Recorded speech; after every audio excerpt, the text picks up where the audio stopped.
It's an interesting thing to be reporting on something that does touch close to home, but this is one of those things I think that we don't need to be objective about. The couple that was killed together that left behind a 2-year-old son, Irene we called her, and Kevin McCarthy were actually close family friends, and Irene was my sister's best friend. So you can see them up on the screen there. Irene was only 35 years old, Kevin, her husband, 37. They were married just a couple years. You know, they left behind a son, and I think I'm looking at their GoFundMe as well. And I think you're right, people don't know what to do or how to go about it, so they're doing the one thing that they feel that they can, and you know, so far it's $3.1 million, and that's to help this child who is now an orphan, you know, have some sort of life after this.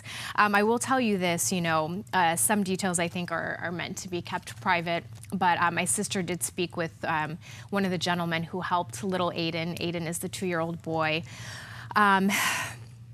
And I will say that Kevin, one of the victims, the husband and father who passed away, you know, I think until his last dying breath, protected his son Aiden and covered him with his body, and I think his son was able to feel his dad's last breath and knew he was protected. Apparently little Aiden wasn't even crying and was very calm, and he, you know, so many strangers came and were helping and protecting him. So it's amazing, at least during this time, to see people coming together and trying to comfort one another and help. For me, at least, I want to focus on these victims, because a lot of times we defer to the person who may or may not have caused this tragedy. But again, I would love to, just as we kind of wrap up this interview, first of all, thank you, Ray, for pull up just the picture of all the victims, because I think that is really what's important here, is to remember these innocent people who lost their lives because of, you know, someone's actions, and there's so many others. I believe there was at least 46 others who were hurt,